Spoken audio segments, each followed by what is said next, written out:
గజం భూమి 13,500 రూపాయలతో 151 గజాల భూమి 20 లక్షలు మాత్రమే. వర్ధంతి కార్యక్రమంలో హర్యానా గవర్నర్ పెద్దలు బండారు దత్తాత్రేయ గారు, సహచర మంత్రులు శ్రీధర్ బాబు గారు, కోమటిరెడ్డి వెంకటరెడ్డి గారు, పెద్దలు వి హనుమంతరావు గారు, చూపల్లి కృష్ణారావు గారు, ముఖ్యమైన పెద్దలు పివి నరసింహారావు గారి కుటుంబ సభ్యులు అందరూ ఈ కార్యక్రమంలో పాల్గొని ఈ దేశ కీర్తి ప్రతిష్టలను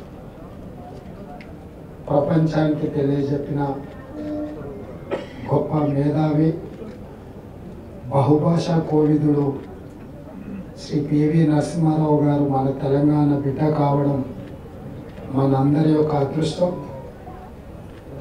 వారు గ్రామ స్థాయి నుండి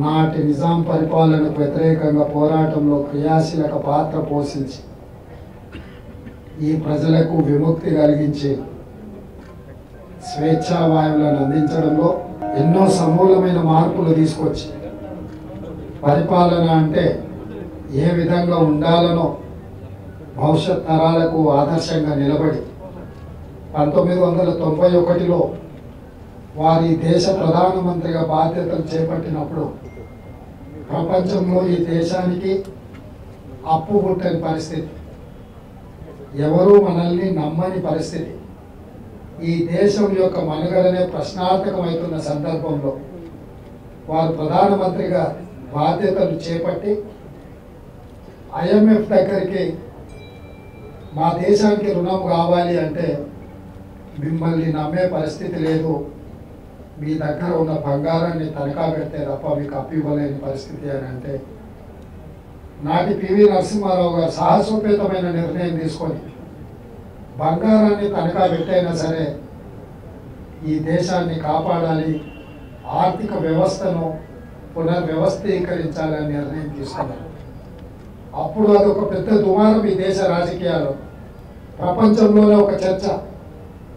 ఆ సందర్భంగా పార్లమెంటులో చర్చకు తెరలేసినప్పుడు దేశమంతా ఆసక్తిగా ఎదురు చూస్తుంటే పివి నరసింహారావు గారు ఎంతో పెద్ద ఉపన్యాసం చెప్తారు, లేకపోతే వివరణ ఇచ్చుకుంటారు అని అందరు ఆశించినప్పుడు వారు లేచి నించొని సంస్కృతంలో ఒక శ్లోకం చదివి కూర్చున్నాడు.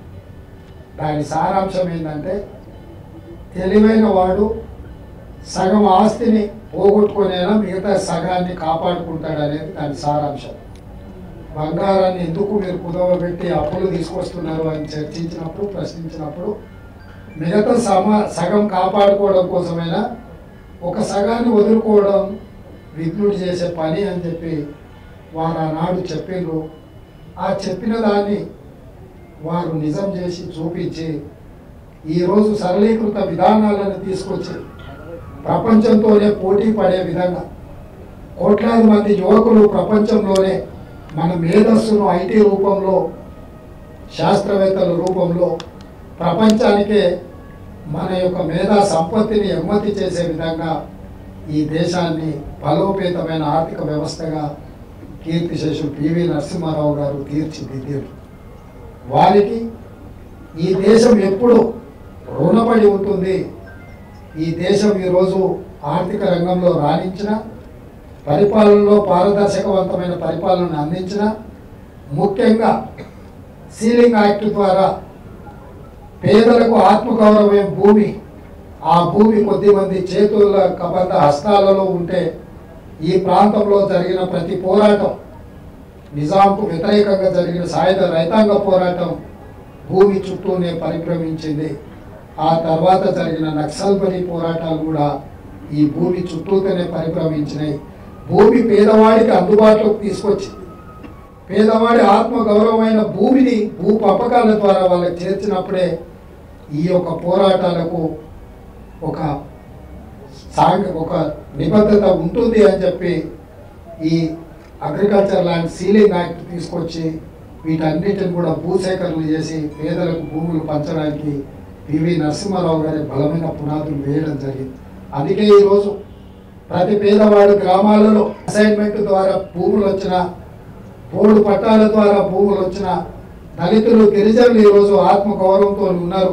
మాకు భూమి ఉంది, మాకు ఊరు ఉంది, ఆ ఊర్లో మాకు భూమి ఉంది అని చెప్పి ఈరోజు గొప్పగా చెప్పుకుంటున్నారు అని అంటే దానికి ప్రధానమైన కారణం మాజీ ప్రధానమంత్రి పివి నరసింహారావు గారు అని చెప్పి మనందరం ఈ సందర్భంగా గుర్తు చేసుకోవాల్సిన బాధ్యత ఉన్నది.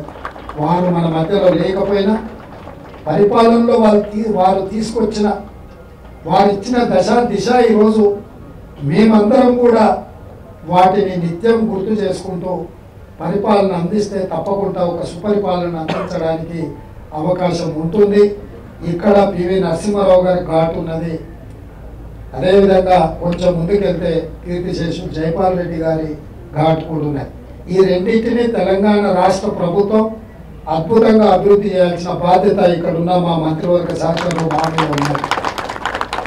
ఎందుకంటే ఈ తెలంగాణకు పివి నరసింహారావు గారు ఆద్యుడు, వారిని ఆదర్శంగా తీసుకొని నాకు తెలిసి వారి కుటుంబంలో ఒక సభ్యుడిగా జైపాల్ రెడ్డి గారు బ్రతుకున్నంత కాలం ఆ కుటుంబంతో వారికి గొప్ప అనుబంధం ఉంది. వారి నుంచి నేర్చుకున్న పరిపాలన విధానాన్ని వారు అమలు చేయడమే ఈరోజు హైదరాబాద్ నగరంలో మెట్రో ఇట్లాంటి ఎన్నో పరిపాలనలో కొన్ని అద్భుతాలు జరిగినాయి. అందుకే ఈరోజు మా అధికారులకు మా ప్రభుత్వం ఈ రెండింటిని సముచితంగా అభివృద్ధి చేసి వీరిద్దరు కూడా కాంగ్రెస్ పార్టీ యొక్క ఆస్తి, ఈ దేశ ప్రజల యొక్క ఆస్తి. తెలంగాణ ప్రజలకు ఒక రకంగా పివి నరసింహారావు గారు, రెండవ రకంగా జైపాల్ రెడ్డి గారు లంకె బిందెలు లాంటి వాళ్ళు. వీటిని జాగ్రత్తగా వారసత్వ